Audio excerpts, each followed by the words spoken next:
L'Europe n'est pas plus grande que l'Afrique. Pourtant, c'est ce que nos cartes nous disent depuis des siècles. Cette distorsion n'est pas une erreur, c'est un choix mathématique. La projection de Mercator, conçue pour la navigation.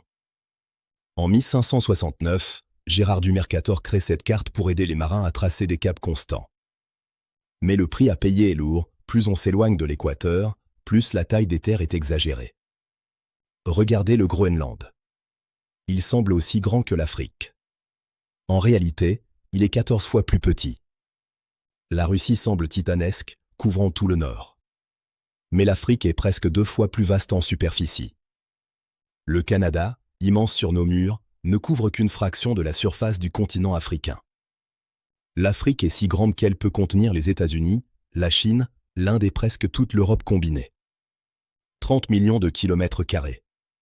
C'est une immensité que notre esprit a du mal à concevoir. Les cartographes utilisent des cercles de déformation pour visualiser ce mensonge géométrique. Au XXe siècle, Arnaud Peters a proposé une alternative controversée, une carte qui respecte les surfaces. Elle paraît étirée, moche même. Mais elle est mathématiquement plus juste pour comparer les tailles. Il existe des centaines de projections. Aucune n'est parfaite, car on ne peut pas mettre une sphère à plat sans casser quelque chose. C'est pourquoi certaines écoles, comme à Boston, ont adopté la projection de Peters pour enseigner la géographie. Le danger, c'est que la carte Mercator est devenue notre carte mentale par défaut. Inconsciemment, nous associons la taille à l'importance, à la puissance, à la dominance. Cette vision a servi les intérêts coloniaux, minimisant visuellement les terres conquises du Sud. Le concept de Sud global prend tout son sens quand on réalise la véritable masse terrestre de cette zone. L'Afrique n'est pas seulement grande par la taille, mais par ses poumons verts et sa biodiversité. Comprendre la vraie taille est aussi crucial pour les modèles climatiques et la préservation de la nature. Et bientôt, elle le sera par sa population. La démographie suit l'échelle réelle du continent. Les projections montrent que le centre de gravité de l'humanité se déplace vers ce continent géant. Heureusement, l'ère numérique change la donne. Les globes virtuels nous redonnent les bonnes proportions. Sur un globe, il n'y a plus de triche. L'Afrique reprend sa place de géant central. Il est temps de décoloniser notre regard et nos cartes mentales. L'Afrique est grande. L'Afrique est puissante. Et il est temps que nos cartes le reflètent. Si vous voulez continuer à voir le monde autrement, abonnez-vous. 1 minute pour comprendre, c'est tout ce qu'il faut. Le stress, le burn-out, l'anxiété. Des mots qui pèsent lourd sur nos épaules au quotidien, comme une ombre invisible qui nous suit partout. Mais saviez-vous que ces réactions sont en réalité des mécanismes de survie ancestraux, inscrits au plus profond de notre biologie depuis des millénaires? Dans la nature, le stress est une fulgurance. C'est l'énergie qui permet à la gazelle d'échapper aux prédateurs. Une décharge d'adrénaline pure et vitale. Cependant, notre monde moderne a transformé cette étincelle de survie en un brasier constant. La menace n'est plus un lion, mais une notification, une échéance, une attente. Lorsque l'alerte ne s'éteint jamais, le système s'épuise. C'est là que le burn-out s'installe. Le cerveau, inondé de cortisol, finit par dire stop pour se protéger. L'anxiété et les troubles psychiques ne sont pas des faiblesses. Ce sont des signaux d'alarme stridents d'un organisme qui cherche désespérément l'équilibre. Comprendre ces mécanismes, c'est le premier pas pour reprendre le contrôle. Respirer, ralentir et reconnecter avec notre rythme naturel. La guérison est possible. Notre esprit possède une plasticité incroyable, capable de se reconstruire et de trouver une nouvelle harmonie, loin du tumulte. Si ce voyage au cœur de l'esprit humain vous a fasciné, abonnez-vous pour comprendre le monde, 1 minute à la fois. 2025, une année charnière. L'année où la guerre silencieuse est devenue assourdissante pour la France. Dans un contexte géopolitique instable, l'Hexagone est devenu la cible privilégiée des groupes cybercriminels étatiques. Février a sonné la première alarme. Le grand blackout des hôpitaux de Paris et de Lyon. Une attaque coordonnée, brutale. Le ransomware et Darkmed a paralysé les blocs opératoires. Des milliers d'interventions annulées. Des vies mises en balance contre des bitcoins. À peine remis, le pays subit en juin la grande fuite. Une brèche dans les serveurs d'un sous-traitant de l'État. 40 millions de dossiers compromis. Votre numéro de sécurité sociale, votre adresse, vos impôts, tout est devenu public sur le dark web. Une vague de phishing sans précédent a suivi, exploitant cette mine d'or d'informations pour escroquer les plus vulnérables. L'automne a apporté le chaos physique. Novembre noir pour la SNCF. Le réseau de signalisation piraté. 48 heures de paralysie totale. Des gares bondées, des millions de voyageurs bloqués. La preuve que le cyber a un impact réel, tangible. Et que dire des tentatives sur le réseau électrique? Des coupures ciblées dans l'est de la France, testant notre résilience énergétique. Le coût économique est vertigineux. 5 milliards d'euros de pertes estimées. Des PME, incapables de payer les rançons, ont mis la clé sous la porte. Mais qui se cache derrière ces écrans? Pas des loups solitaires. Des armées organisées. Des mercenaires du code basés à des milliers de kilomètres. Ils opèrent comme des multinationales. DRH, service client pour les rançons, recherche et développement. Le crime est devenu une industrie, le ransomware a service. Le groupe Red Code, inconnu jusqu'alors, a revendiqué 60% des attaques. Leur signature? Un code polymorphe impossible à tracer. Leur but n'est pas seulement l'argent. C'est la déstabilisation. Chaque panne est une victoire politique pour leurs commanditaires étrangers. Face à l'urgence, l'État a enfin réagi. Le plan au bouclier cyber 2030 minutes a été activé en urgence par l'ANSSI. Recrutement massif de 5000 cybercombattants. La défense offensive est désormais la doctrine officielle de la France. 2025 fut une leçon douloureuse mais nécessaire. Nous sommes entrés dans une ère de vigilance permanente. La sécurité absolue n'existe pas, mais notre résilience, elle, s'est forgée dans cette épreuve. Abonnez-vous pour plus d'analyses. Nous avons exploré les fondements et les paradoxes. Maintenant, regardons vers l'avenir. La révolution quantique est déjà là. L'ordinateur classique, celui sur lequel vous regardez cette vidéo, pense en bits 0 ou 1. L'ordinateur quantique pense en qubits. Grâce à la superposition, un qubit peut être 0 et 1 en même temps. Cela permet de faire des millions de calculs en parallèle. Un calcul qui prendrait 10 000 ans au superordinateur le plus puissant du monde. Sycamore de Google l'a fait en 200 secondes. Imaginez simuler chaque molécule d'un virus pour trouver un remède en quelques heures. La fin des maladies incurables? Ou concevoir des matériaux parfaits pour des batteries infinies et maîtriser la fusion nucléaire pour une énergie propre. L'Internet quantique arrive aussi. Basé sur l'intrication, il sera physiquement impossible à pirater. La confidentialité absolue. La téléportation existe déjà. On ne téléporte pas de la matière, mais de l'information quantique, instantanément, sur des centaines de kilomètres. Téléporter un humain? C'est une autre histoire. Il faudrait scanner et détruire chaque atome de votre corps pour le reconstruire ailleurs. Oseriez-vous? Avec une simulation parfaite de la Terre, nous pourrions résoudre le changement climatique en testant des millions de solutions en une seconde. Et l'espace? Des moteurs quantiques pourraient nous propulser vers les étoiles sans carburant classique. L'ultime frontière, télécharger votre esprit dans une machine. Devenir immortel sous forme de code quantique. Des nanorobots pilotés par quantique réparant vos cellules de l'intérieur. Mais il y a un obstacle, la décohérence. Les états quantiques sont fragiles. Le moindre bruit, la moindre chaleur, et tout s'effondre. C'est le défi technologique du XXIe siècle. Maintenir le monde quantique en vie assez longtemps pour qu'il travaille pour nous. Nous sommes à l'aube d'une nouvelle ère. Comme lors de la découverte de l'électricité, nous n'imaginons pas encore tout ce qui va changer. De l'infiniment petit à l'infiniment grand, tout est lié. La physique quantique n'est pas juste une théorie, c'est le code source de l'univers. Merci d'avoir suivi cette trilogie. Le monde est magique. Restez curieux. Et abonnez-vous à Une Minute pour comprendre. Dans la première partie, nous avons vu que la matière est une onde. Mais les conséquences de cette découverte sont terrifiantes. Revenons au chat de Schrödinger. Ce n'est pas juste une expérience de pensée. C'est la réalité fondamentale de chaque particule de votre corps. Hugh Everett a proposé une solution radicale, et si le chat ne mourait pas ou ne vivait pas, mais faisait les deux, dans deux univers différents? À chaque instant, À chaque interaction quantique, la réalité se diviserait, créant une infinité de mondes parallèles. Mais il y a plus étrange. L'intrication quantique. Einstein appelait cela une action fantomatique à distance. Si vous changez l'état d'une particule ici, sa jumelle à l'autre bout de l'univers change instantanément. Comme si l'espace n'existait pas pour elle. L'expérience de la gomme quantique va encore plus loin. Elle suggère que des choix faits dans le futur peuvent influencer le passé. La cause vient avant les faits, n'est-ce pas?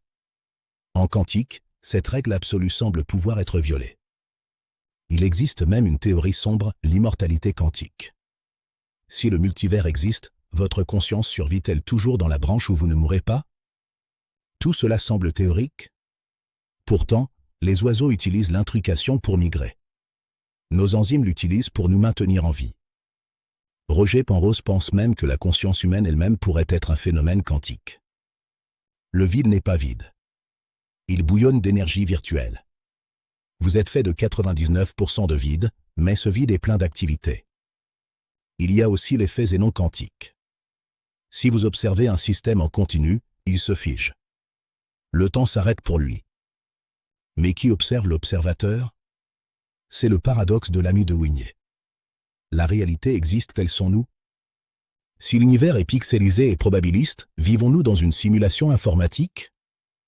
Au fond, la matière n'existe peut-être pas. Tout ne serait qu'information. Des bits quantiques. Et la fin? Une bulle de vide absolu pourrait détruire l'univers instantanément. Heureusement, c'est peu probable. Si vous n'êtes pas confus, c'est que vous n'avez pas compris. La réalité est bien plus étrange que la fiction.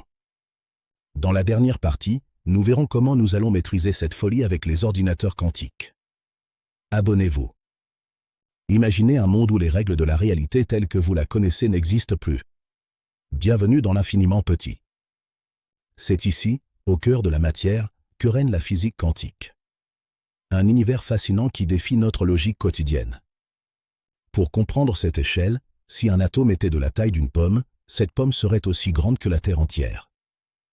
Dans ce royaume, la matière est étrange. Elle peut être à la fois une particule solide et une onde immatérielle. Ce n'est pas de la magie, c'est de la physique. Mais une physique si déroutante qu'elle a troublé même Einstein. Le simple fait de regarder change la réalité. L'observateur influence ce qu'il observe. Une idée vertigineuse, n'est-ce pas? Les objets peuvent être à plusieurs endroits en même temps, dans une superposition d'états, jusqu'à ce qu'on les mesure.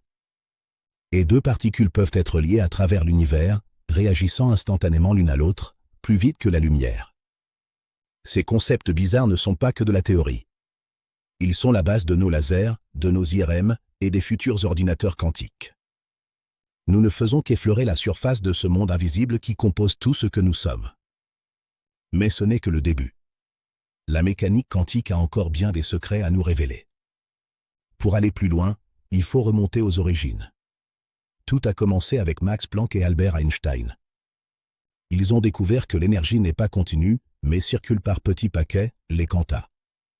Puis vint le grand débat. Einstein refusait de croire au hasard. Dieu ne joue pas au dé, disait-il. Pourtant, Niels Bohr avait raison. À l'échelle quantique, tout n'est que probabilité. Une particule n'a pas de position fixe. Elle est décrite par une fonction d'onde, un nuage de possibilités. C'est ce qui permet des phénomènes impossibles, comme l'effet tunnel, où une particule traverse un mur infranchissable. Ou les fluctuations du vide, prouvant que le vide absolu n'existe pas. C'est cette folie mathématique qui constitue la trame même de notre réalité. Vous voulez plonger plus profond? C'était la partie 1. Abonnez-vous pour ne pas manquer la suite de cette exploration quantique. Sous nos pieds, à la frontière franco-suisse, se cache une machine titanesque. Le plus grand laboratoire du monde. Bienvenue au CERN. Ici, l'humanité tente de répondre à une seule question, de quoi est fait l'univers? Dans cet anneau de 27 km, des particules sont propulsées à une vitesse proche de celle de la lumière. Leur but? Reproduire les conditions du Big Bang, une fraction de seconde après la naissance de tout ce qui existe. C'est ici qu'a été découvert le boson de Higgs, la fameuse particule de Dieu qui donne sa masse à la matière. Mais le travail est loin d'être fini. Le CERN traque aujourd'hui la matière noire et l'énergie sombre, 95% de notre univers. Il fabrique aussi de l'antimatière, la substance la plus rare et la plus chère au monde, atome par atome. Et saviez-vous que c'est au CERN, pour partager ces données, qu'a été inventé le web que vous utilisez en ce moment? Le futur s'écrit déjà avec le projet d'un collisionneur de 100 km pour percer les derniers secrets de la physique. Le CERN n'est pas juste un labo. C'est une cathédrale de la science dédiée à comprendre nos origines. Nous avons vu la machine. Mais que nous apporte-t-elle vraiment, au-delà de la compréhension de l'univers? Les technologies du CERN sauvent des vies. Les accélérateurs de particules sont utilisés aujourd'hui pour traiter certains cancers par hadrothérapie. Le défi est aussi numérique. Le LHC génère tellement de données qu'il faudrait 600 ans pour les lire en continu. C'est le défi du Big Data. Certaines théories vont encore plus loin. Le LHC pourrait-il nous révéler l'existence de dimensions supplémentaires cachées? Les physiciens recherchent la supersymétrie, une théorie qui pourrait unifier toutes les forces de la nature en une seule équation élégante. Mais le CERN, c'est avant tout 12 000 scientifiques de 70 pays qui collaborent, au-delà des frontières, pour le bien commun.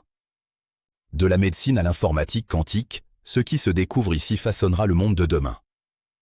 L'aventure ne fait que commencer. L'univers a encore tant de secrets à nous murmurer. Tout a commencé en 1954. Sur les ruines de l'après-guerre, l'Europe s'est unie pour reconstruire la science fondamentale. Aujourd'hui, c'est une véritable ville. Avec ses propres rues, ses bus et ses restaurants où des prix Nobel déjeunent à côté d'étudiants. Pour stocker ses mémoires, le CERN utilise encore des bandes magnétiques. C'est le seul moyen de conserver des exaoctets de données sur des décennies. Les écrans tactiles que vous utilisez. Inventés ici aussi, initialement pour contrôler les accélérateurs. Le CERN est la preuve que lorsque l'humanité collabore, elle peut toucher les étoiles. Cette fois, c'est la fin du voyage. Abonnez-vous pour la suite. Dans l'ombre de nos écrans, une guerre silencieuse fait rage. Des lignes de code capables de paralyser des nations entières. Aujourd'hui, nous plongeons dans les archives numériques pour découvrir les cyberattaques les plus dévastatrices de l'histoire. Tout commence souvent par une simple curiosité. En 2000, le virus Iloveyu a infecté des millions d'ordinateurs en quelques heures. Ce qui semblait être une lettre d'amour virtuelle a causé des milliards de dollars de dommages, réveillant le monde à la réalité des virus. Puis vint l'ère du vol de données massif. Yahoo, 2013. 3 milliards de comptes compromis. Votre vie privée, vendue au plus offrant. Une brèche d'une ampleur inimaginable qui a prouvé qu'aucune forteresse numérique n'est imprenable. Mais la terreur a pris un nouveau visage en 2017 avec WannaCry. Un ransomware brutal et impitoyable. Il n'a pas seulement bloqué des fichiers. Il a paralysé des hôpitaux, mis des vies en danger, exigeant une rançon en Bitcoin pour rétablir l'ordre. En quelques jours, il a frappé plus de 150 pays. Une démonstration de force effrayante exploitant une faille volée au service de renseignement. La même année, NotPetya a frappé. Déguisé en ransomware, c'était en réalité une cyberarme conçue pour détruire. Le géant du transport Maersk s'est retrouvé à l'arrêt. Des milliards de pertes. La preuve qu'un code peut stopper le commerce mondial. Mais l'attaque la plus sophistiquée reste sans doute Stuxnet. Le premier virus capable de causer des dégâts physiques réels. Ciblant spécifiquement les installations nucléaires iraniennes, il a fait s'autodétruire les centrifugeuses tout en indiquant aux opérateurs que tout allait bien. C'était le franchissement d'un cap, le cyberespace est devenu un véritable champ de bataille militaire. Plus récemment, l'affaire SolarWinds a montré que même les gouvernements les plus puissants peuvent être infiltrés silencieusement pendant des mois. L'espionnage moderne ne porte plus de trench coat, il s'installe dans les mises à jour de vos logiciels de confiance. Alors que nous connectons nos voitures, nos maisons et nos villes, la surface d'attaque ne fait que grandir. L'intelligence artificielle promet de nous défendre, mais elle donnera aussi de nouvelles armes aux attaquants. La prochaine grande attaque est peut-être déjà en cours, dormant dans un serveur, attendant son heure. Comprendre ces menaces n'est pas de la paranoïa, c'est une nécessité de notre siècle numérique. Restez vigilants. Si cette plongée dans l'histoire numérique vous a fasciné, ne manquez pas nos prochaines enquêtes. Abonnez-vous et activez la cloche. C'était une minute pour comprendre. À bientôt. Imaginez un instant. Le monde entier plonge dans le noir. Plus d'électricité, plus d'Internet, le silence total. En une fraction de seconde, notre civilisation moderne s'arrête. C'est le blackout total. Mais que se passerait-il vraiment? Nous sommes dépendants de l'énergie pour tout. Sans elle, le temps semble se figer. C'est le début d'une nouvelle ère. La cause pourrait être naturelle. Une tempête solaire majeure, comme l'événement de Carrington, pourrait griller nos réseaux en un instant. Les premières heures seraient le chaos. Transport bloqué, communication coupée. L'incertitude régnerait en maître dans nos villes de béton. Mais loin du chaos urbain, la nature, elle, continue son cycle, indifférente. Le ciel nocturne retrouverait sa splendeur oubliée. Nous devrions réapprendre à vivre. Sans écran, sans notification. Juste l'humain, face à lui-même et aux autres. Si cela arrive en hiver, le froid deviendrait notre pire ennemi. Sans chauffage, nos foyers deviendraient des pièges de glace. Plus d'électricité signifie aussi plus de pompes à eau. L'accès à l'eau potable deviendrait rapidement la priorité absolue. Le temps, que nous courons sans cesse après, deviendrait soudainement abondant. Une ressource que nous ne saurions plus comment dépenser. L'homme est une créature d'adaptation. De nouvelles communautés se formeraient, basées sur l'entraide et le partage réel. Et chaque nuit, nous redécouvririons le spectacle de l'univers, caché depuis si longtemps par nos propres lumières artificielles. Ce scénario nous rappelle la fragilité de notre mode de vie. Tout ce que nous avons construit repose sur un flux invisible d'électrons. Se préparer n'est pas de la paranoïa, c'est de la lucidité. Savoir quoi faire quand tout s'éteint peut faire toute la différence. Et si le courant revenait? Serions-nous les mêmes? Ou aurions-nous appris une leçon essentielle sur notre place dans ce monde? Le noir n'est pas une fin. C'est peut-être juste une pause nécessaire. Si cette vidéo vous a éclairé, abonnez-vous pour plus de découvertes. À bientôt sur Une Minute pour comprendre. Tout commence sans bruit. Une tempête solaire invisible ou un code malveillant silencieux frappe notre bouclier technologique. En une fraction de seconde, les transformateurs grillent. Le réseau électrique, cette immense toile d'araignée qui nous maintient en vie, se déchire. Le monde plonge dans l'obscurité. Au début, les gens pensent à une panne locale. Ils attendent que ça revienne. Mais ça ne revient pas. Le silence numérique est assourdissant. Plus d'Internet, plus de GPS, plus de transactions bancaires. Votre argent n'est plus que des chiffres inaccessibles. Les transports sont paralysés. Les trains s'arrêtent au milieu de nulle part. Les ascenseurs deviennent des prisons. La mobilité moderne s'effondre. 24 heures plus tard, l'eau s'arrête. Sans électricité, les pompes ne fonctionnent plus. L'eau potable devient instantanément la ressource la plus précieuse sur Terre. Nos villes n'ont que 3 jours de réserves alimentaires. La panique s'installe. La fine couche de civilisation commence à se craqueler. Dans les hôpitaux, les générateurs de secours s'épuisent. Les respirateurs s'arrêtent. Pour les plus fragiles, le compte à rebours est terminé. Après une semaine, c'est la loi du plus fort. Les forces de l'ordre sont débordées. La société se fracture en petits groupes de survie. Nous redécouvrons la précarité de nos ancêtres. Savoir filtrer de l'eau ou allumer un feu vaut soudain plus qu'un diplôme universitaire. Pourquoi est-ce si long? Ces transformateurs géants ne se fabriquent pas en un jour. Il faudrait des mois, voire des années pour tout remplacer. Un autre danger guette, sans électricité pour refroidir les cœurs des réacteurs nucléaires, le risque de fusion devient une menace planétaire. Les semaines passent. Le monde a changé. Il est plus calme, plus dur, mais aussi plus réel. La pollution a disparu. La nuit n'est plus orange, elle est noire et piquetée de milliards d'étoiles. L'humanité lève à nouveau les yeux vers le ciel. Sans écran pour nous distraire, nous nous regardons enfin. La solitude urbaine disparaît, remplacée par une interdépendance nécessaire. Puis un jour, le miracle. Un grésillement. Une ampoule s'allume. Le courant revient, région par région. La machine repart. Mais serons-nous les mêmes? Avons-nous appris la leçon ou retournerons-nous aveuglément dans notre confort fragile? Le blackout n'est pas une fiction, c'est un avertissement. Notre monde tient à un câble. Préparez-vous. Si ce voyage dans le noir vous a ouvert les yeux, abonnez-vous. C'était 1 minute pour comprendre, ou plutôt 4 minutes pour réfléchir.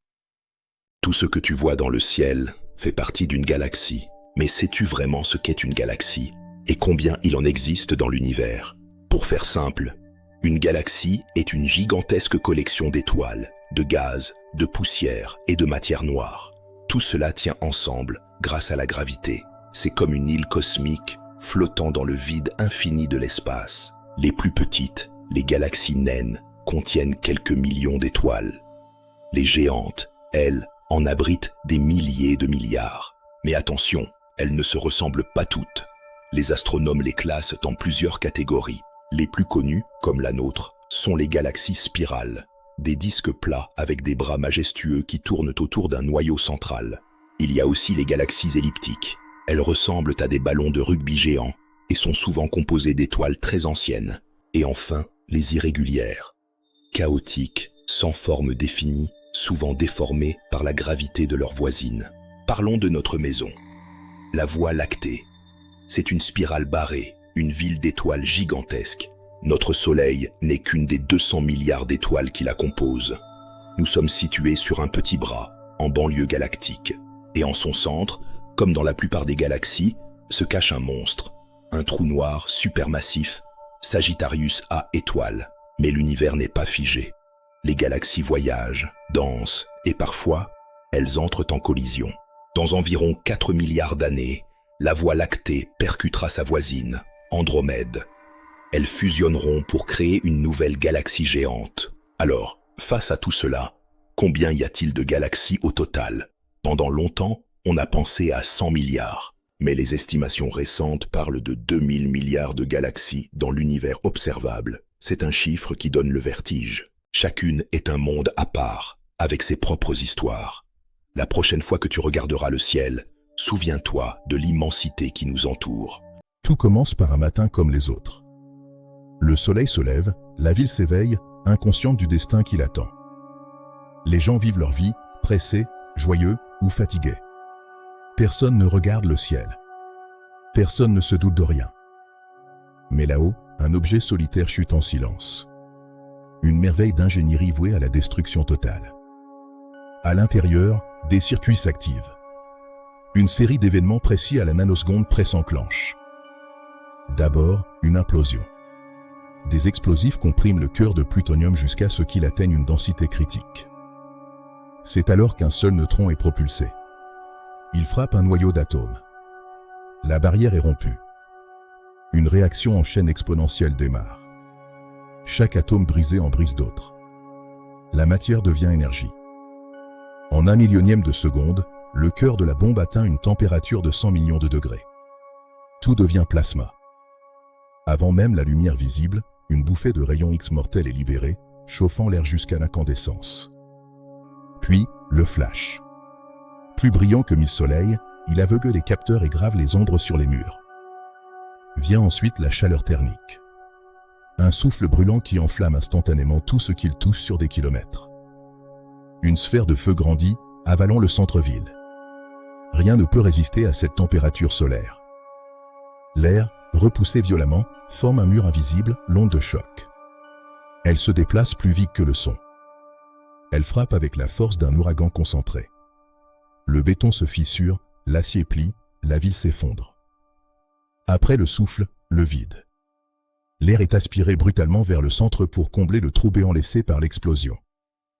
Les débris pulvérisés montent vers le ciel, formant cette colonne iconique qui perce la stratosphère. Au même moment, une impulsion électromagnétique invisible grille tous les circuits électroniques. Le silence technologique tombe. Des heures plus tard, la neige noire tombe. Des cendres radioactives qui empoisonnent la Terre pour des générations. La pluie se mêle à la suie, créant une boue toxique et mortelle qui s'infiltre partout. La ville n'est plus qu'un souvenir. Un squelette de béton dans un désert de cendres. Si plusieurs bombes explosaient, la fumée cacherait le soleil, plongeant la Terre dans un hiver nucléaire éternel. Pourtant, la vie est tenace. Avec le temps, la nature reprendrait ses droits, recouvrant nos erreurs. Nous avons domestiqué l'énergie des étoiles. Espérons que nous aurons la sagesse de ne pas l'utiliser pour notre propre fin. Tout commence par un matin comme les autres. Le soleil se lève, la ville s'éveille, inconsciente du destin qui l'attend. Les gens vivent leur vie, pressés, joyeux ou fatigués. Personne ne regarde le ciel. Personne ne se doute de rien. Mais là-haut, un objet solitaire chute en silence. Une merveille d'ingénierie vouée à la destruction totale. À l'intérieur, des circuits s'activent. Une série d'événements précis à la nanoseconde près s'enclenche. D'abord, une implosion. Des explosifs compriment le cœur de plutonium jusqu'à ce qu'il atteigne une densité critique. C'est alors qu'un seul neutron est propulsé. Il frappe un noyau d'atomes. La barrière est rompue. Une réaction en chaîne exponentielle démarre. Chaque atome brisé en brise d'autres. La matière devient énergie. En 1 millionième de seconde, le cœur de la bombe atteint une température de 100 millions de degrés. Tout devient plasma. Avant même la lumière visible, une bouffée de rayons X mortels est libérée, chauffant l'air jusqu'à l'incandescence. Puis, le flash.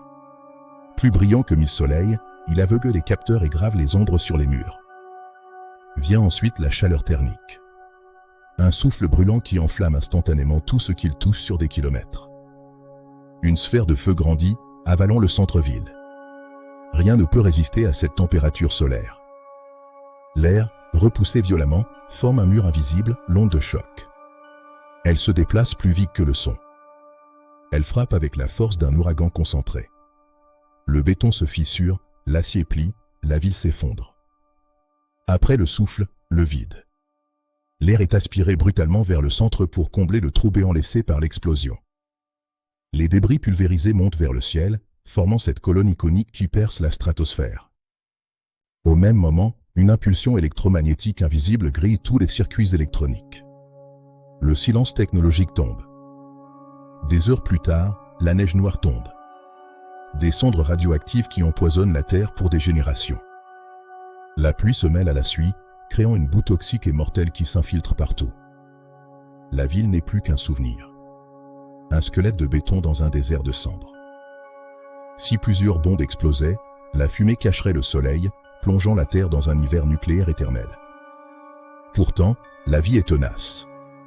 Avec le temps, la nature reprendrait ses droits, recouvrant nos erreurs. Nous avons domestiqué l'énergie des étoiles. Espérons que nous aurons la sagesse de ne pas l'utiliser pour notre propre fin. Tout commence par un matin comme les autres. Le soleil se lève, la ville s'éveille, inconsciente du destin qui l'attend. Les gens vivent leur vie, pressés, joyeux ou fatigués. Personne ne regarde le ciel. Personne ne se doute de rien. Mais là-haut, un objet solitaire chute en silence. Une merveille d'ingénierie vouée à la destruction totale. À l'intérieur, des circuits s'activent. Une série d'événements précis à la nanoseconde près s'enclenche. D'abord, une implosion. Des explosifs compriment le cœur de plutonium jusqu'à ce qu'il atteigne une densité critique. C'est alors qu'un seul neutron est propulsé. Il frappe un noyau d'atomes. La barrière est rompue. Une réaction en chaîne exponentielle démarre. Chaque atome brisé en brise d'autres. La matière devient énergie. En 1 millionième de seconde, le cœur de la bombe atteint une température de 100 millions de degrés. Tout devient plasma. Avant même la lumière visible, une bouffée de rayons X mortels est libérée, chauffant l'air jusqu'à l'incandescence. Puis, le flash. Plus brillant que 1000 soleils, il aveugle les capteurs et grave les ombres sur les murs. Vient ensuite la chaleur thermique. Un souffle brûlant qui enflamme instantanément tout ce qu'il touche sur des kilomètres. Une sphère de feu grandit, avalant le centre-ville. Rien ne peut résister à cette température solaire. L'air, repoussé violemment, forme un mur invisible, l'onde de choc. Elle se déplace plus vite que le son. Elle frappe avec la force d'un ouragan concentré. Le béton se fissure, l'acier plie, la ville s'effondre. Après le souffle, le vide. L'air est aspiré brutalement vers le centre pour combler le trou béant laissé par l'explosion. Les débris pulvérisés montent vers le ciel, formant cette colonne iconique qui perce la stratosphère. Au même moment, une impulsion électromagnétique invisible grille tous les circuits électroniques. Le silence technologique tombe. Des heures plus tard, la neige noire tombe. des cendres radioactives qui empoisonnent la Terre pour des générations. La pluie se mêle à la suie, créant une boue toxique et mortelle qui s'infiltre partout. La ville n'est plus qu'un souvenir. Un squelette de béton dans un désert de cendres. Si plusieurs bombes explosaient, la fumée cacherait le soleil, plongeant la Terre dans un hiver nucléaire éternel. Pourtant, la vie est tenace. Avec le temps, la nature reprendrait ses droits, recouvrant nos erreurs. Nous avons domestiqué l'énergie des étoiles. Espérons que nous aurons la sagesse de ne pas l'utiliser pour notre propre fin. Panneaux solaires et photovoltaïques. On les confond souvent, mais connaissez-vous vraiment la différence? Tout commence ici, avec notre étoile, le Soleil. Une source d'énergie inépuisable qui nous envoie lumière et chaleur. Mais pour capter cette énergie, il existe deux technologies bien distinctes. Le solaire thermique et le solaire photovoltaïque. Le photovoltaïque, c'est la magie de la lumière. Il utilise des matériaux semi-conducteurs comme le silicium pour transformer les photons directement en électricité. C'est ce qui alimente vos lumières, votre ordinateur et tous vos appareils électriques à la maison. C'est de l'électricité pure. L'utilisation est flexible, vous pouvez consommer votre électricité en direct, stocker le surplus dans des batteries ou revendre l'énergie non utilisée au réseau pour générer un revenu. Le solaire thermique, lui, capte la chaleur. Il ne produit pas de courant, mais utilise le rayonnement pour chauffer un fluide caloporteur. Son but principal ? Vous donner de l'eau chaude sanitaire ou alimenter votre système de chauffage central. Simple et efficace. Côté rentabilité, l'investissement s'amortit généralement en 7 à 10 ans. Avec une efficacité moyenne de 20%, une installation bien dimensionnée peut couvrir jusqu'à 50% de vos besoins annuels. Alors, lequel choisir ? Le photovoltaïque est idéal pour réduire votre facture d'électricité et gagner en autonomie. Le thermique est souvent moins coûteux à l'installation et offre un excellent rendement pour l'eau chaude. L'avenir ? C'est peut-être les panneaux hybrides qui font les deux à la fois. Vous avez compris la nuance ? Abonnez-vous pour plus de vidéos. C'était une minute pour comprendre. Avant de parler de centrale, il faut remonter le temps. Tout commence avec la découverte de la radioactivité par Pierre et Marie Curie. C'est une révolution. En 1942, à Chicago, l'homme réalise la première réaction en chaîne contrôlée. L'ère atomique est née. Le principe clé, c'est la fission. Comme nous l'avons vu, casser un atome d'uranium libère une chaleur intense. C'est cette chaleur que nous voulons exploiter.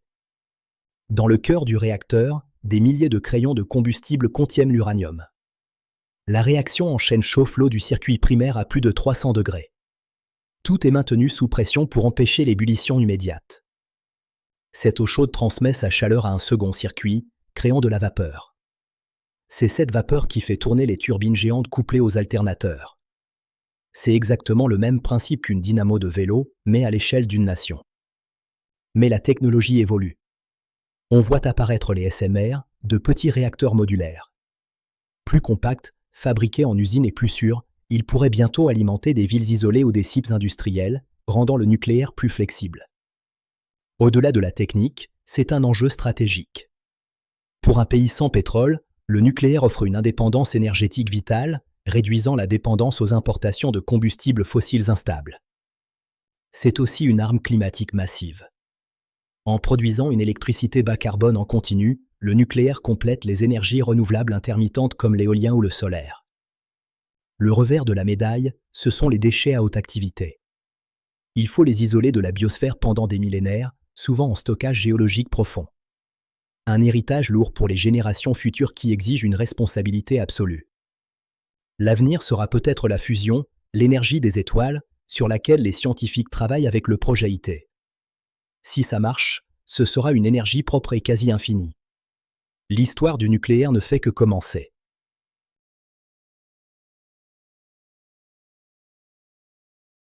Les Trus Noirs.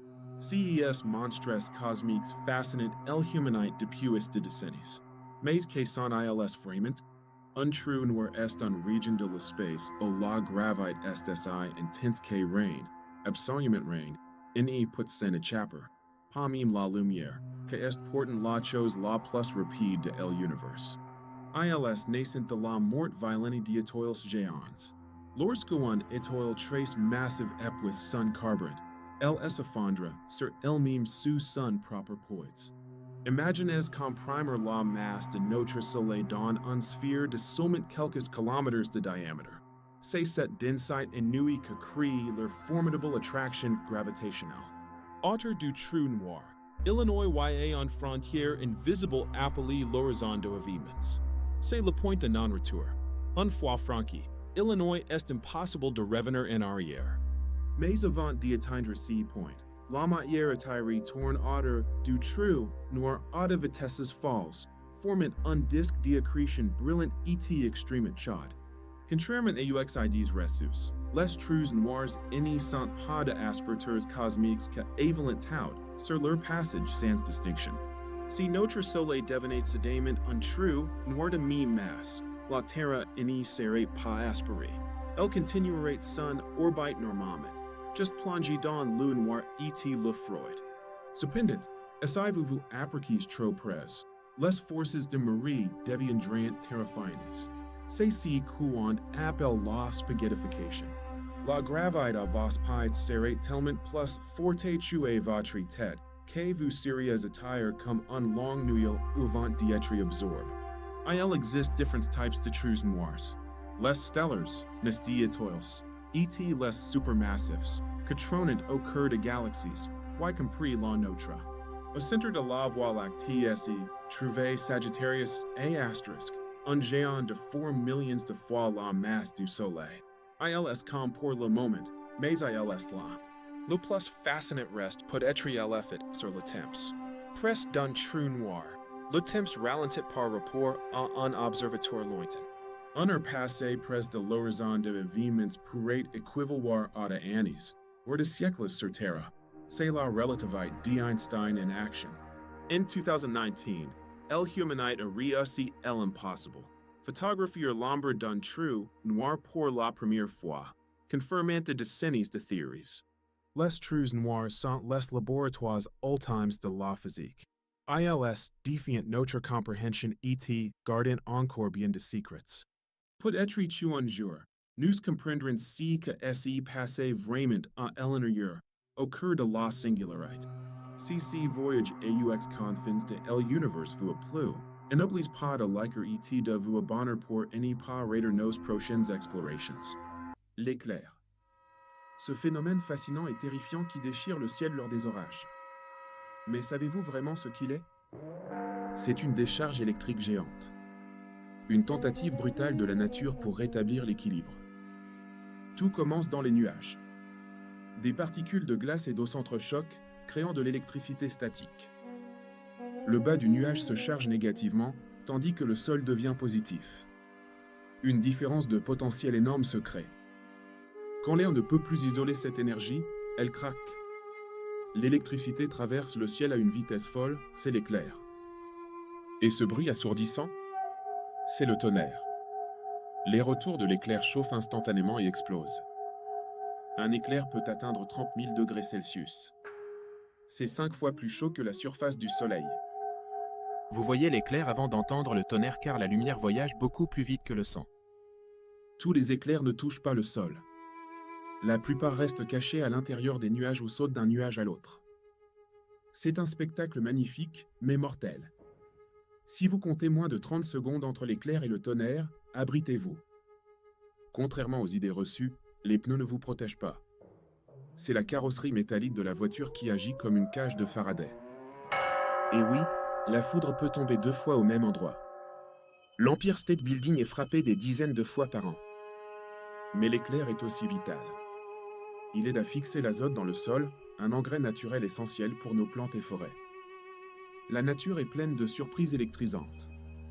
Pour ne rien rater de nos prochaines découvertes, abonnez-vous. La romanisation, l'Empire en héritage. Bienvenue dans ce documentaire sur la romanisation. Comment une seule cité, Rome, a-t-elle transformé le monde antique à son image? La romanisation est le processus par lequel les peuples conquis ont adopté la culture, la langue et le mode de vie des Romains. Ce phénomène a eu lieu dans tout l'Empire, mais surtout en Occident, en Gaule, en Espagne et en Afrique du Nord, où les cultures locales se sont profondément mélangées. Rome a romanisé les peuples d'abord par l'urbanisation. Elle a construit des villes modèles avec des forums, des thermes et des amphithéâtres. Le latin est devenu la langue de l'administration, du commerce et de l'armée, remplaçant peu à peu les dialectes locaux. Le droit romain a unifié les statuts. L'octroi de la citoyenneté romaine aux élites, puis à tous les hommes libres, a été un outil d'intégration puissant. L'économie a été standardisée par la monnaie romaine et un vaste réseau de routes facilitant le commerce à travers l'Empire. Côté religion, Rome pratiquait le syncrétisme, elle associait ses dieux aux divinités locales, facilitant l'adoption du culte impérial. Ainsi, Rome n'a pas seulement conquis des terres, elle a bâti une civilisation commune qui a laissé une empreinte durable sur l'histoire. Merci d'avoir regardé cette vidéo. Si vous avez appris quelque chose, n'oubliez pas de vous abonner pour plus d'histoires. Bienvenue. Aujourd'hui, nous plongeons au cœur de la Terre pour comprendre les volcans, leur formation, leur type et les risques qu'ils représentent. Tout commence sous nos pieds. Le magma, de la roche en fusion, remonte des profondeurs à travers des fissures dans la croûte terrestre. Cela se produit souvent aux frontières des plaques tectoniques, là où la Terre se déchire ou s'entrechoque, libérant une pression immense. Mais tous les volcans ne se ressemblent pas. Il en existe principalement deux grands types selon leur mode d'éruption. D'abord, les volcans effusifs ou volcans rouges. Ils libèrent des coulées de lave fluide qui s'écoulent calmement le long des pentes. Ensuite, les volcans explosifs ou volcans gris. Leur lave visqueuse emprisonne les gaz, provoquant de violentes explosions de cendres et de roches. Ces éruptions créent ce qu'on appelle des aléas volcaniques. Ce sont les phénomènes dangereux directement liés à l'activité du volcan. Les chutes de cendres peuvent recouvrir des régions entières, effondrer des toits et perturber l'aviation sur des milliers de kilomètres. Plus redoutable encore, les nuées ardentes. Des avalanches de gaz brûlants et de roches qui dévalent les pentes à des vitesses folles. Il y a aussi les lahars, des coulées de boue volcanique dévastatrices provoquées par la fonte des neiges ou les pluies sur les cendres. Face à ces aléas, on parle de vulnérabilité. C'est le degré d'exposition et de fragilité des populations et des infrastructures. Une ville dense au pied d'un volcan est très vulnérable. Les enjeux humains et économiques y sont considérables en cas d'éruption. Pour réduire cette vulnérabilité, la surveillance est clé. Sismographes et satellites aident à anticiper le réveil du géant. L'éducation des populations et les plans d'évacuation sont aussi essentiels pour sauver des vies quand la nature se déchaîne. Les volcans sont à la fois créateurs et destructeurs. Comprendre leur fonctionnement est notre meilleure défense pour vivre à leur côté. Bonjour à tous. Aujourd'hui, nous allons découvrir ensemble les secrets de la météo, la pluie, les nuages, la grêle et la neige. Tout commence avec les nuages. Mais d'où viennent-ils ? C'est de l'eau qui s'évapore des océans et des rivières grâce à la chaleur du soleil. Cette vapeur d'eau monte dans le ciel, se refroidit et se transforme en minuscules gouttelettes. C'est ça, un nuage. Quand ces gouttelettes deviennent trop nombreuses et trop lourdes, le nuage ne peut plus les porter. Elles tombent alors vers le sol. C'est ce qu'on appelle la pluie. Elle est essentielle pour arroser les plantes et remplir nos rivières. Parfois, lors des gros orages, il se passe quelque chose d'étrange. La pluie gèle avant de tomber. Dans les très hauts nuages d'orage, le vent fait remonter les gouttes vers le froid. Elles gèlent et forment des billes de glace, la grêle. Elles finissent par tomber très vite au sol. Attention, ça peut faire du bruit et surprendre. Et quand il fait très froid, en hiver, nous avons droit à la magie de la neige. Là, la vapeur d'eau gèle directement en petits cristaux de glace. Ils s'accrochent les uns aux autres pour former des flocons. Comme ils sont pleins d'air, les flocons tombent doucement et recouvrent tout d'un manteau blanc silencieux. Pluie, grêle ou neige, c'est toujours de l'eau qui voyage entre le ciel et la terre. C'est le cycle merveilleux de la nature. J'espère que cette explication vous a plu. N'oubliez pas de vous abonner pour d'autres découvertes. À bientôt. Bonjour à tous. Aujourd'hui, nous explorons en détail les intérêts stratégiques de Donald Trump en politique étrangère, une approche marquée par le slogan emblématique America First qui place les priorités nationales américaines au premier plan dans un contexte géopolitique tendu. Ces priorités sont claires et affirmées. America First vise un renforcement économique puissant et une posture militaire robuste face aux menaces perçues, comme la rivalité avec la Chine ou les instabilités au Moyen-Orient, en renégociant des accords comme l'ALENA transformé en USMCA pour protéger les emplois américains. Ses intérêts stratégiques se concentrent principalement sur l'énergie avec la promotion de la production domestique de pétrole et de gaz, le commerce international pour corriger les déséquilibres commerciaux massifs, et la sécurité d'Israël qui constitue un pilier central de sa doctrine étrangère, incluant le soutien ferme à ses alliés régionaux. Parmi ses alliés clés, Israël occupe une place prépondérante, particulièrement grâce aux accords d'Abraham signés sous sa présidence, qui ont permis une normalisation historique des relations entre Israël et plusieurs nations arabes comme les Émirats arabes unis, Bahreïn, le Soudan et le Maroc, redéfinissant ainsi les dynamiques régionales au Moyen-Orient.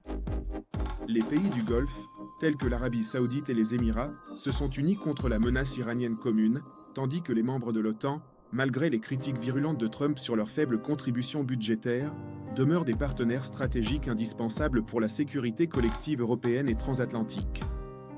Cependant, Donald Trump a fréquemment remis en question les alliances traditionnelles, exigeant une plus grande contribution financière et militaire de ses partenaires, par exemple en pressant les pays de l'OTAN d'atteindre l'objectif de 2% de leur PIB consacré à la défense, afin de soulager le fardeau américain. L'Iran est perçu comme un ennemi majeur par l'administration Trump, principalement en raison de son programme nucléaire ambitieux, de son influence déstabilisatrice dans la région et des actions terroristes attribuées à ses proxys, menant au retrait unilatéral des États-Unis de l'accord nucléaire JCPOA et à l'imposition de sanctions économiques draconiennes.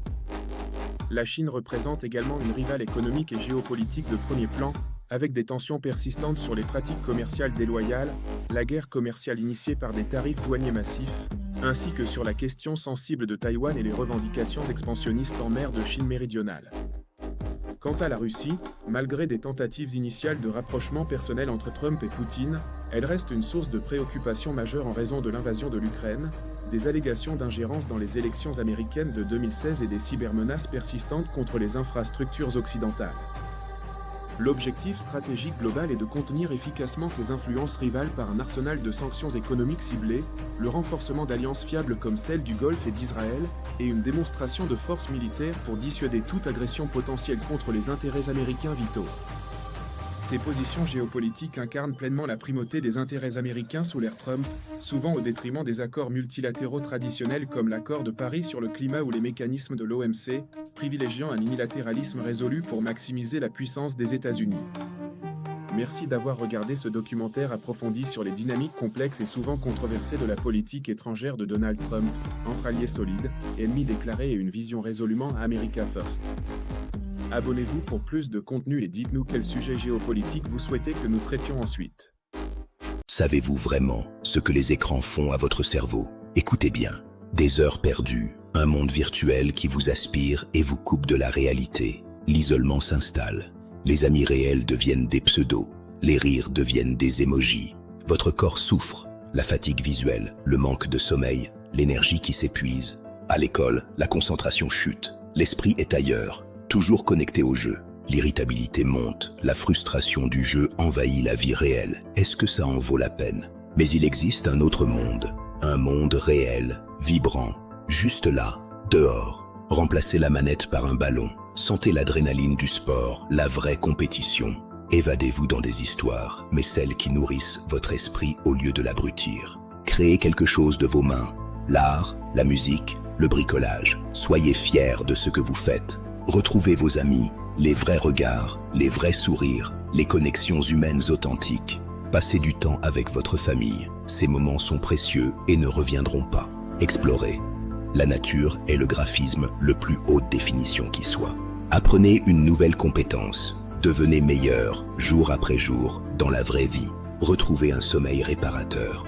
Réveillez-vous avec de l'énergie et de la motivation. La confiance en soi se construit dans l'action réelle, pas dans les niveaux virtuels. Il ne s'agit pas de tout jeter, mais de retrouver l'équilibre. Vous êtes le maître, pas l'esclave. Faites le test aujourd'hui. Éteignez tout, juste pour voir. Sentez la différence, sentez la liberté. La vraie vie vous attend. Ne la regardez pas passer à travers un écran. Vivez-la, maintenant. Prenez le contrôle. Votre avenir est plus important qu'un score. Pour plus de conseils sur une vie équilibrée, abonnez-vous et partagez cette vidéo.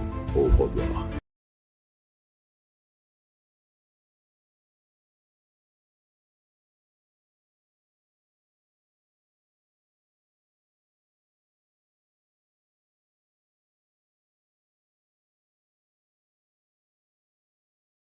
Les pyramides d'Égypte fascinent l'humanité depuis plus de 4000 ans.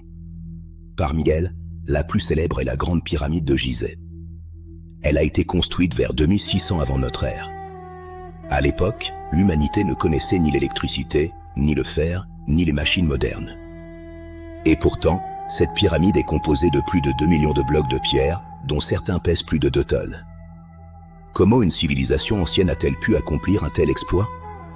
Des milliers d'années plus tard, la question hante toujours les archéologues. La première théorie, et la plus classique, est celle de la rampe droite. Une immense pente de briques crues et de terre. Mais pour atteindre le sommet, cette rampe aurait dû mesurer plus d'1,5 km de long, nécessitant autant de matériaux que la pyramide elle-même. Alors, d'autres imaginent une rampe en spirale. Elle enroulerait l'édifice comme un serpent, permettant aux ouvriers de monter progressivement. Une hypothèse plus audacieuse suggère l'utilisation de l'eau. Des canaux et des écluses auraient permis de faire flotter les pierres jusqu'au chantier. Mais la théorie la plus récente et fascinante est celle de l'architecte Jean-Pierre Houdin, la rampe interne. Les Égyptiens auraient construit une galerie en spirale à l'intérieur même des murs pour acheminer les blocs jusqu'en haut, invisibles de l'extérieur. Ces prouesses suggèrent une maîtrise des mathématiques et de l'ingénierie bien supérieure à ce que nous imaginions pour l'époque. Malgré toutes nos technologies, nous ne sommes toujours pas certains de la méthode exacte. Le mystère fait partie de leur beauté. Les pyramides restent un témoignage éternel de ce que l'esprit humain peut accomplir avec du temps, de la discipline et une vision commune. Si ce voyage dans le temps vous a plu, n'oubliez pas de vous abonner pour explorer d'autres mystères de l'histoire. À bientôt.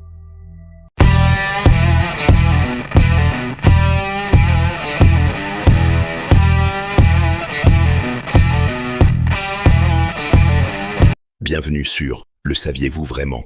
Bonjour tout le monde. Aujourd'hui, je vais vous parler de 2 des plus grands mystères de notre monde. Sujet 1, le triangle des Bermudes. Mythe ou réalité? Il se situe dans l'océan Atlantique, entre la Floride, les Bermudes et Porto Rico. Depuis des décennies, cette zone est associée à des disparitions étranges de bateaux et d'avions.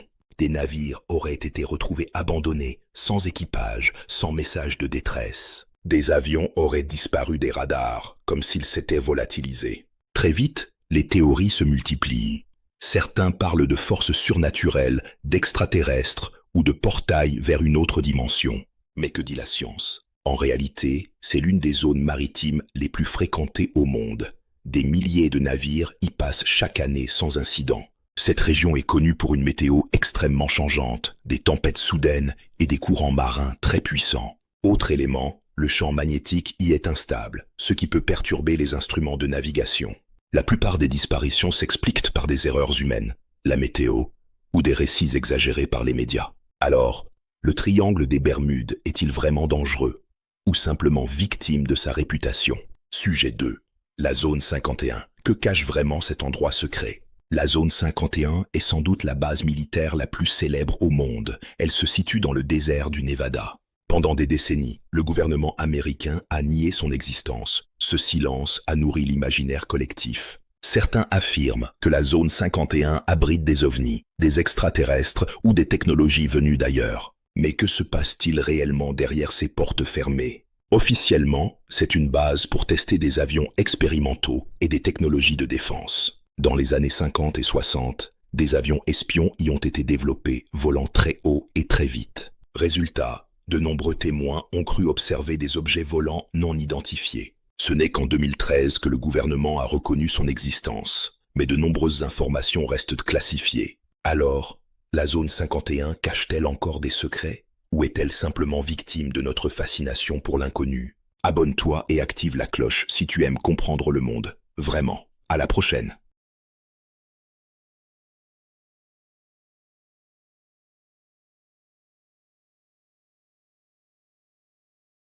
Bonjour, aujourd'hui, je vais vous expliquer simplement les principaux types de cyberattaques que l'on rencontre le plus souvent en entreprise.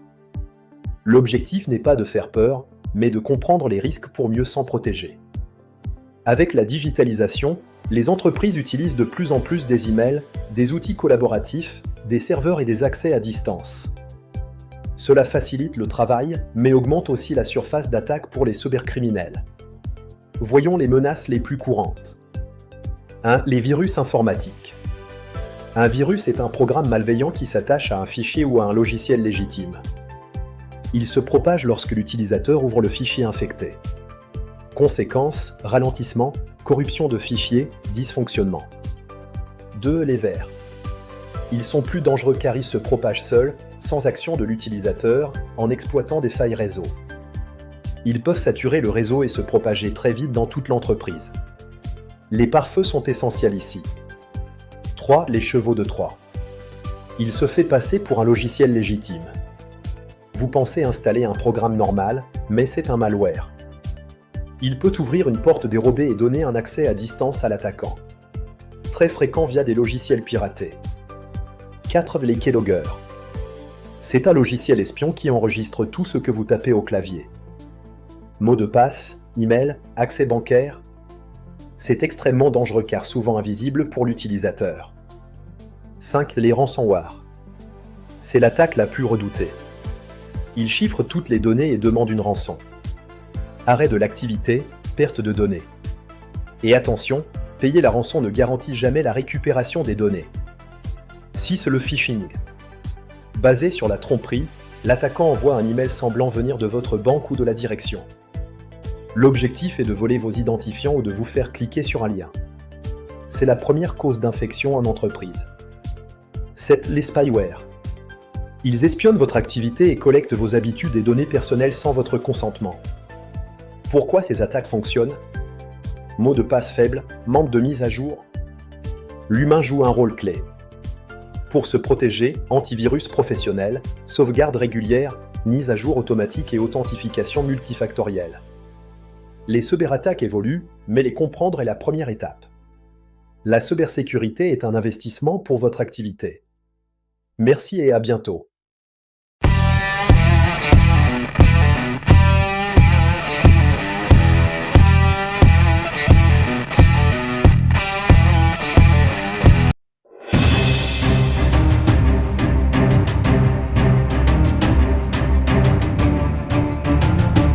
« 8 mars 2014. Le vol Malaysia Airlines 370 décolle de Kuala Lumpur vers Pékin. À son bord, 239 âmes. Ce qui suit défiera toute logique aéronautique. Minuit 41, l'avion atteint son altitude de croisière de 35 000 pieds. Tout est nominal. Les systèmes de communication fonctionnent parfaitement. 1h07, le système ACAR envoie sa dernière transmission de maintenance automatique. C'est la dernière donnée technique complète que nous recevrons de l'appareil. 1h19, bonne nuit, Malaision 370 minutes. 2 minutes plus tard, le transpondeur est désactivé manuellement. L'avion devient invisible aux contrôleurs aériens vietnamiens. Les radars militaires primaires détectent un virage brutal à gauche. L'avion passe le waypoint Igari, puis Vampi et Gival, traversant la péninsule malaisienne vers le détroit de Malacca. Bien que muet, le terminal SATCOM de l'avion se reconnecte. Pendant 6 heures, il échange des pings horaires, des manchacs, avec le satellite Inmarsat 3 F1 au-dessus de l'océan Indien. L'analyse des délais de transmission et de l'effet Doppler permet de tracer cet arc possible. Les calculs indiquent formellement que l'avion a volé vers le sud, dans une zone reculée de l'océan Indien. Panne électrique catastrophique ? Incendie des batteries lithium-ion en soute ? Ou une action délibérée pour isoler l'avion électroniquement ? Les données techniques ne permettent pas de conclure. Le flaperon retrouvé à la Réunion confirme le modèle Boeing 777. L'analyse des dommages suggère une séparation en vol ou un impact à haute vitesse avec l'eau. Sans l'enregistreur de données de vol, FDR, et l'enregistreur de voix du cockpit, CVR, la séquence exacte des événements reste une hypothèse mathématique. Le MEMH 370 a repoussé les limites de nos connaissances en suivi aérien et en océanographie. 10 ans plus tard, la technologie a évolué, mais l'avion manque toujours à l'appel.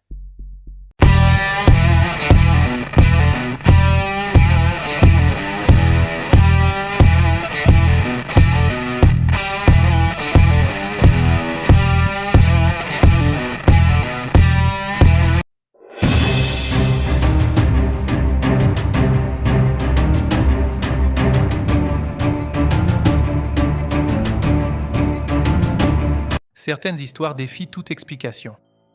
Des énigmes qui traversent le temps sans jamais livrer leurs secrets. En 1872, le Marie Céleste est découvert à la dérive. À bord, tout est en ordre, mais l'équipage a disparu. Aucun signe de lutte, les objets personnels sont intacts. Un navire fantôme qui garde son mystère. En 1900, sur les îles Flannans, 3 gardiens de phare se volatilisent. Le phare est verrouillé de l'intérieur. Le dernier rapport mentionne une tempête terrible, une tempête que personne d'autre n'a jamais vue. 2 cas, 2 mystères en mer. Mais que se passe-t-il lorsque c'est la terre ferme qui avale les gens ? La colonie de Roanoke. Plus de 100 colons anglais, hommes, femmes et enfants, disparus en 1590. Le seul indice, le mot croatan gravé sur un poteau. Aucune autre trace de leur destin. Plus récemment, en 1937, la pionnière de l'aviation Amelia Earhart disparaît au-dessus du Pacifique. Sa dernière transmission radio est confuse.